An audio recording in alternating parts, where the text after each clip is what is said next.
الحمد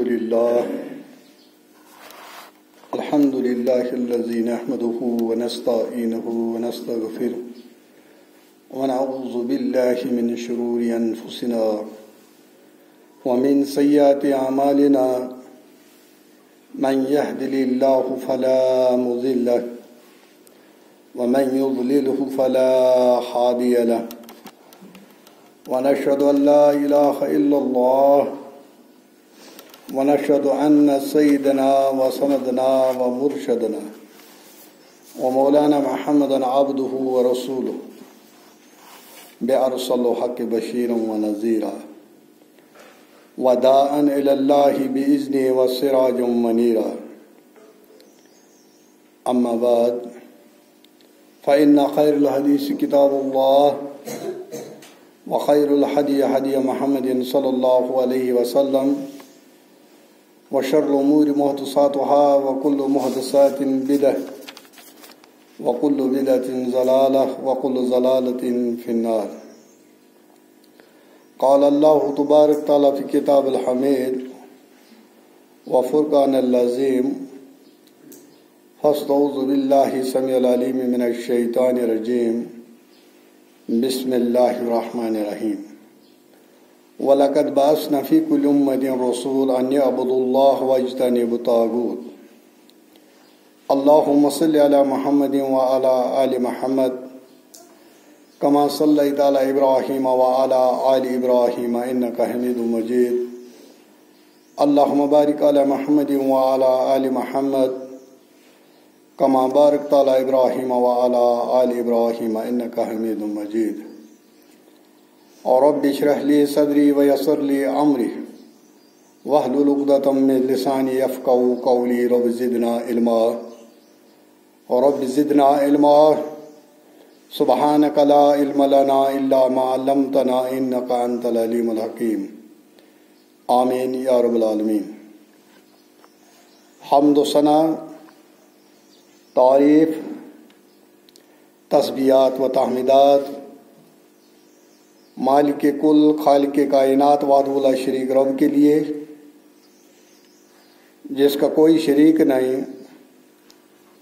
درود و سلام، درود و عظمت، درود و رحمت ہوں کائنات کے امام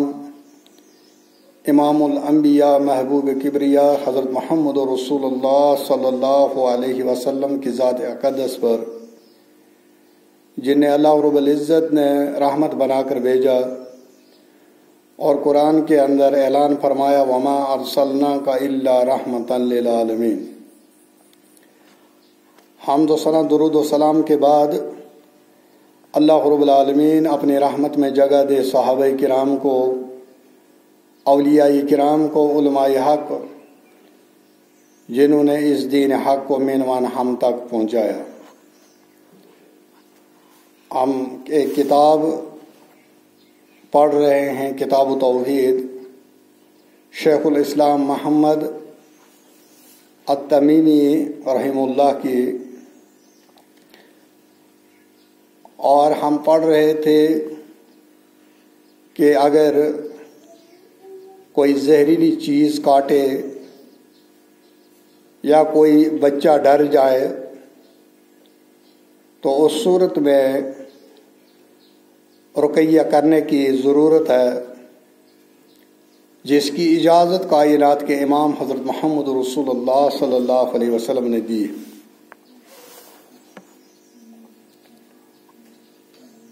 اور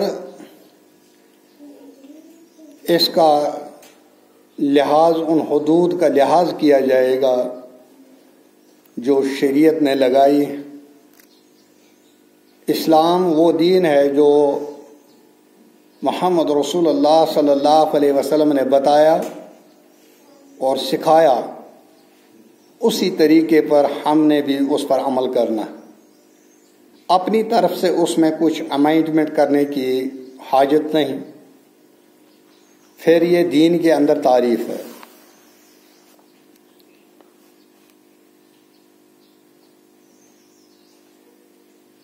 حضرت عبداللہ بن حکیم سے مروی ہے کہ رسول اللہ صلی اللہ علیہ وسلم نے فرمایا من تعلق شیئا وکیل الیہ، جس شخص نے کوئی چیز لٹکائی تو اسے اسی کے حوالے کر دیا جاتا ہے، کوئی بھی چیز. اور اس کے راوی جو ہیں حدیث کے حضرت عبداللہ بن حکیم رضی اللہ تعالیٰ عنہ، کہ نبی کائنات صلی اللہ علیہ وسلم نے فرمایا کوئی بھی چیز اس غرض سے اگر لٹکائی جائے کہ اس سے شفا ہوگی تو وہ اسی کے حوالے کر دیا جاتا ہے. جب وہ اس کے حوالے ہو گیا تو اس کا مطلب یہ ہے کہ اللہ رب العالمین کی حفاظت سے، اللہ رب العالمین نے اپنی حفاظت سے اس سے اپنا ہاتھ اٹھا لیا.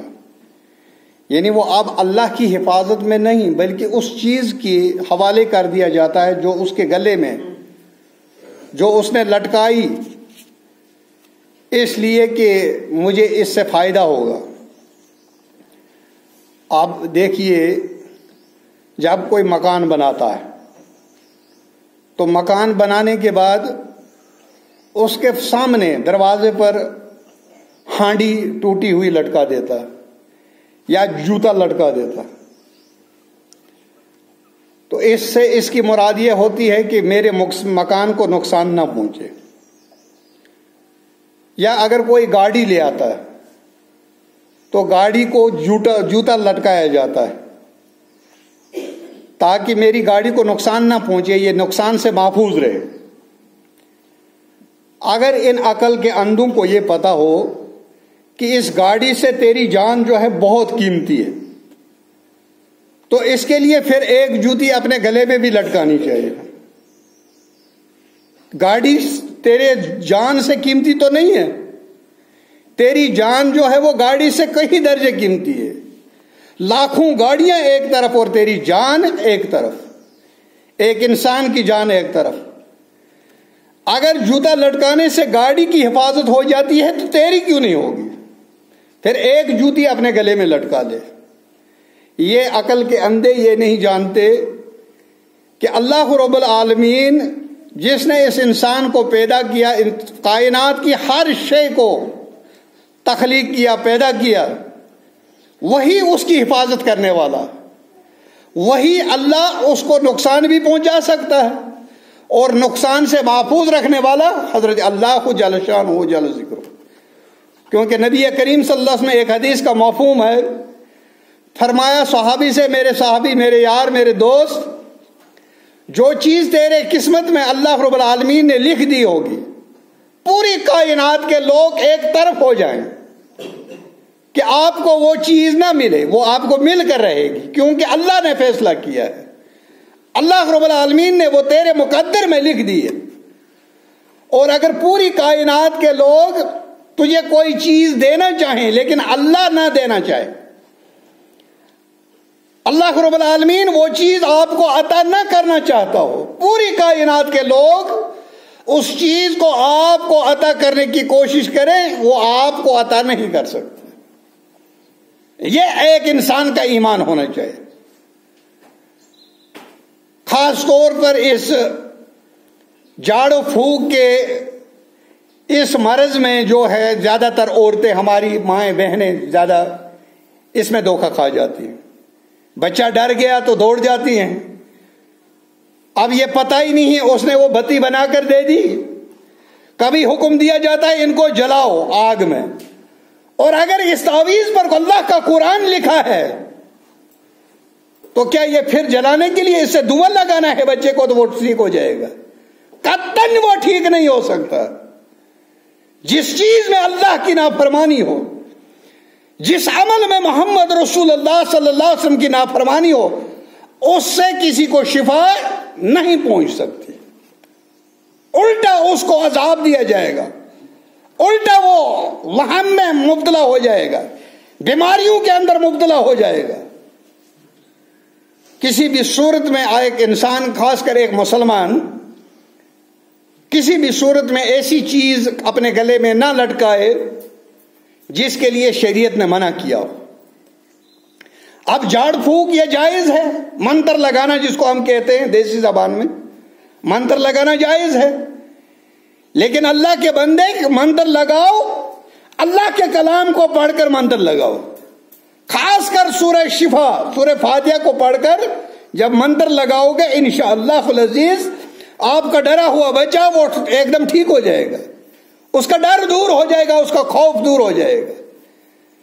جس انسان کو اللہ کے کلام سے شفا نہ ہوتی ہو اور وہ کہیں کڑو میں اور پتل کے داغوں میں، پتل کے کڑو میں اور کالے داغوں میں اپنا ایمان رکھتا ہو، اگر اسی حالت میں اس کی موت آ گئی تو اس کا ٹھکانہ جنت نہیں بلکہ جہنم ہے۔ اس لیے مسلمان کو ہمیشہ یہ خیال رکھنا چاہیے جو بھی کام میں کرتا ہوں زندگی میں ایسے یوں ہی نہیں بھیجا گیا ہے ایک مسلمان کو کہ آپ کو دل میں جو آئے، جو آپ کے من میں آئے وہ کرتے جاؤ، نہیں، بلکہ زندگی کے اندر جتنے بھی کام ہیں آپ کے، نکاح ہو، شادی بیاہ ہو، ولیمہ ہو، عقیقہ ہو، جو بھی چیز ہو، نماز ہو، روزہ ہو، زکوٰۃ ہو، رقیہ ہو، جھاڑ پھونک منتر ہو، اس میں ہم نے دیکھنا ہے لقد کان لکم فی رسول اللہ اسوۃ حسنہ، جس کا تعلق دین کے ساتھ ہو، اور جو دین کے علاوہ چیزیں ہیں ہماری زندگی، ضروریات زندگی، مکان بنانا یا کوئی ایسی چیزیں جو ہمیں ضرورت ہے، وہ دین بحثیت دین تو نہیں ہے، ان میں اختیار ہے، لیکن دین سمجھ کر کوئی کام جب کرنا ہے اس میں دلیل دیکھنی ہوگی، یا اللہ کے کلام سے دلیل لے لو یا محمد رسول اللہ صلی اللہ علیہ وسلم کے فرمان سے لے لو۔ جب تک کہ اس کام میں دلیل نہ ہو وہ کام جو ہے وہ حرام رہے گا، وہ منع رہے گا، اور اگر اس کے لیے دلیل کرنے کی دلیل مل گئی تو وہ حلال ہو جائے گا، اگر دلیل نہیں ملی پھر نہیں کرنا چاہیے۔ نبی کائنات صلی اللہ علیہ وسلم کو اللہ رب العالمین نے رحمت بنا کر بھیجا۔ وہ کون سی چیز ہے زندگی میں جو انسان کو پیش آئے اور اس کا حل اس شریعت میں موجود نہ ہو، جس شریعت کو لے کر حضرت محمد رسول اللہ صلی اللہ علیہ وسلم کو مبعوث کیا گیا؟ امام شعبی رحم اللہ فرماتے ہیں کہ ایسا ہو ہی نہیں سکتا کہ قیامت قائم ہونے تک مسلمانوں کو کوئی ایسا مسئلہ درپیش آئے اور اس کا حل کتاب و سنت میں موجود نہ ہو، ایسا ہو ہی نہیں سکتا۔ ہر عمل جو آپ کرو گے دنیا کے اندر اس کا حل جو ہے، اس کے مسائل جو ہیں کتاب و سنت کے اندر موجود ہیں، لیکن اس کو پڑھنے کی ضرورت ہے، اس کو دینی تعلیم حاصل کرنے کی ضرورت ہے۔ جب دینی تعلیم حاصل کریں گے تب یہ چیز حاصل ہوگی، ورنہ پھر انہی تعویذ گنڈوں میں جوتیاں لٹکانے میں اپنی زندگی گزر جائے گی، اور جب ادھر کا بلاوا آئے تو ہمارے نام اعمال میں شرک کے علاوہ کچھ نہ ہو۔ اللہ رحم کرے۔ اس چیز کا خیال رکھو کہ جب ہم اس دنیا سے جائیں ہمارے نام اعمال میں کم سے کم توحید جو ہو، بدعات سے پاک ہو، ہمارا نام اعمال توحید سے بھرا، کیونکہ فیصلہ کل اسی توحید پر ہوگا۔ جس کی توحید صحیح ہوگی باقی چیزوں میں اس کو تھوڑا بہت کنسیشن مل جائے گی، لیکن توحید کے معاملے میں کوئی کمپرومائز نہیں۔ توحید کے معاملے میں محمد رسول اللہ صلی اللہ علیہ وسلم نے کوئی کمپرومائز نہیں کیا۔ حالانکہ مکہ کے مشرک آئے تھے، یا رسول اللہ صلی اللہ علیہ وسلم ایسا کرتے ہیں کہ ہفتے میں کچھ دنوں کے لیے یا ایک ہفتے یا مہینوں کے لیے، کچھ مہینوں کے لیے آپ ہمارے معبود کی عبادت کریں اور کچھ مہینوں کے لیے ہم آپ کے معبود کی عبادت کریں۔ تو اللہ کے نبی صلی اللہ علیہ وسلم نے کوئی کمپرومائز نہیں کیا۔ 3 پیشکشیں، 3 چاہتیں دی گئی۔ محمد رسول اللہ صلی اللہ علیہ وسلم سے کہا گیا آپ کسی حسین عورت سے نکاح کرنا چاہتے ہیں، مکہ کی سب سے حسین لڑکی آپ کے نکاح میں ہم دیتے ہیں، ہم ڈھونڈیں گے، ہم آپ کو نکاح دیں گے، لیکن آپ یہ کہنا چھوڑ دو، قولوا لا الہ الا اللہ تفلحوا، یہ کلمہ کہنا چھوڑ دو، توحید کہنا چھوڑ دو، خوبصورت لڑکی آپ کو نکاح میں دے دیں گے۔ یا اگر آپ بادشاہ بننا چاہتے ہیں، کوئی ووٹنگ نہیں ہے، ہم آپ کو اپنا بادشاہ تسلیم کرتے ہیں، لیکن آپ یہ مت کہو یا ایھا الناس قولوا لا الہ الا اللہ تفلحوا، کائنات کے لوگوں گواہی دو کہ ایک اللہ ہے، معبود برحق ہے، اس کے علاوہ کوئی معبود نہیں، صرف ایک اللہ معبود برحق ہے، اور یہ کہنا آپ چھوڑ دو۔ یہ بھی کہا گیا، یہ پیشکش بھی رکھی گئی، یا رسول اللہ صلی اللہ علیہ وسلم اگر آپ مال چاہتے ہیں، پورے مکہ کے اندر جتنا مال ہے وہ آپ کے قدموں میں رکھ دیں گے، لیکن آپ یہ کہنا چھوڑ دو قولوا لا الہ الا اللہ تفلحوا، کائنات کے لوگوں گواہی دو کوئی معبود نہیں، ایک ہی معبود برحق ہے الا اللہ، صرف ایک اللہ، یہ کہنا چھوڑ دو۔ لیکن محمد رسول اللہ صلی اللہ علیہ وسلم نے کوئی کمپرومائز نہیں کیا۔ حلف فضول محمد رسول اللہ صلی اللہ علیہ وسلم کی بعثت سے پہلے ایک معاہدہ ہوا تھا، جس میں محمد رسول اللہ صلی اللہ علیہ وسلم نے بھی شرکت کی تھی۔ اس میں یہ فیصلہ ہوا تھا کہ مظلوم کی مدد کی جائے گی اور ظالم کو ظلم سے روکا جائے گا، اس کے لیے ایک کمیٹی تشکیل دی گئی، اور اس میں محمد رسول اللہ صلی اللہ علیہ وسلم بھی شامل تھے۔ اور نبوت ملنے کے بعد نبی کائنات صلی اللہ علیہ وسلم نے فرمایا اگر ایسا معاہدہ آج بھی مکہ کے مشرک میرے ساتھ کہتے میں آج بھی تیار ہوں، لیکن توحید کے بارے میں کوئی کمپرومائز نہیں۔ بدعت جو ہے سنت کی جگہ نہیں لینی چاہیے، سنت کو چھوڑ کر بدعت کو اختیار کیا جائے، ایسا نہیں ہونا چاہیے۔ یہ مسلمان کا کام نہیں، مسلمان کا کام ہے دین کی اتباع کرنا، کتاب و سنت کی اتباع کرنا، نہ کہ بدعت اور خرافات کی۔ حضرت ردیف رضی اللہ تعالیٰ عنہ سے روایت ہے کہ مجھے رسول اللہ صلی اللہ علیہ وسلم نے فرمایا اے ردیف شاید تم مدت تک زندہ رہو، اے ردیف شاید تم مدت تک بہت وقت تک زندہ رہو، لہذا لوگوں کو بتا دینا کہ جو شخص داڑھی کو گرا لگائے، داڑھی کو گرا گانٹ لگانا داڑھی کو، یہ بھی ہوتا تھا عرب کے مشرکوں میں، یہ بھی ایک رسم تھی کہ اس سے بھی بلائیں دور ہو جاتی ہیں۔ جس طرح سے آج بھی کچھ چوٹی رکھتے ہیں، کچھ ادھر بال سارے کاٹ کر ادھر سر کے اوپر تھوڑا سا رکھ دیتے ہیں، یہ بھی چیزیں اس کے لیے فرمایا۔ یا تانت گلے میں ڈالے، اے ردیف آپ لوگوں سے بتا دینا جو داڑھی کو گرا لگائے یا تانت گلے میں ڈالے یا چوپائے کہ گوبر یا ہڈی سے استنجا کرے۔ گوبر اور ہڈی سے استنجا کرنا حرام ہے۔ جب ہم کہیں کھلے میں پیشاب کرنے جاتے ہیں پھر اس کے بعد ہم استنجا کرتے ہیں، وہاں پانی نہیں ہے، مٹی استعمال کر سکتے ہیں، پتھر استعمال کر سکتے ہیں، گوبر اور ہڈی استعمال نہیں کر سکتے، کیونکہ نبی کائنات صلی اللہ علیہ وسلم نے فرمایا یہ تمہارے بائی جنوں کی غذا ہے، اس سے استنجا حاصل مت کرو۔ تو نبی کریم صلی اللہ علیہ وسلم نے فرمایا اے ردیف جائے شاید تم بہت دیر تک زندہ رہو، اس لیے آپ لوگوں سے کہنا جو شخص داڑھی میں گرا لگائے یا تانت گلے میں ڈالے یا چوپائے کے گوبر یا ہڈی سے استنجا کرے تو محمد صلی اللہ علیہ وسلم اس سے بیزار اور لا تعلق ہیں۔ اس شخص کس شخص ہے جو یہ تین کام کرتا ہو؟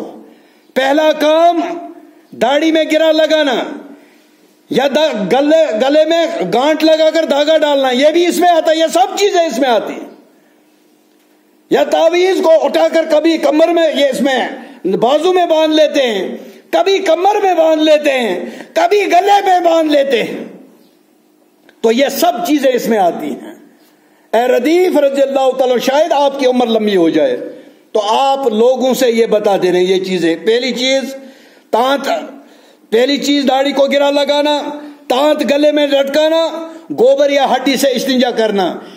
نبی کائنات صلی اللہ علیہ وسلم ان تین کام کے کرنے والے سے لا تعلق اور بیزار۔ کتنی بڑی وعید ہے۔ محمد رسول اللہ صلی اللہ علیہ وسلم جس سے جس انسان سے لا تعلق ہوں تو اس کا کیا حال ہوگا. سعید بن جبیر سے مروی ہے جو شخص کسی کے گلے سے تعویذ کو کاٹ ڈالے، جو شخص کسی کے گلے سے تعویذ کو کاٹ ڈالے تو اسے ایک غلام آزاد کرنے کے برابر ثواب ہے.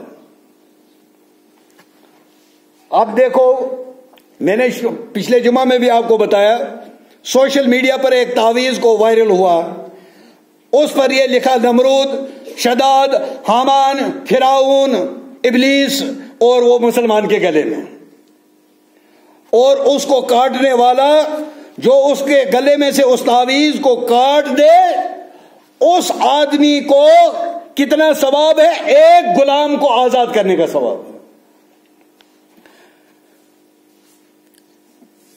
ابراہیم نخعی رحمت اللہ سے روایت ہے، یہ استاد ہیں امام ابو حنیفہ رحمت اللہ علیہ، ابراہیم نخعی، ان سے مروی ہے لوگ یعنی اصحاب ابن مسعود رضی اللہ عنہ جو ان کے ساتھی تھے، اس کے حلقے کے جو شاگرد تھے حضرت عبداللہ ابن مسعود رضی اللہ تعالیٰ عنہ، قرآنی اور غیر قرآنی ہر قسم کے تعویذ کو ناپسند کرتے تھے.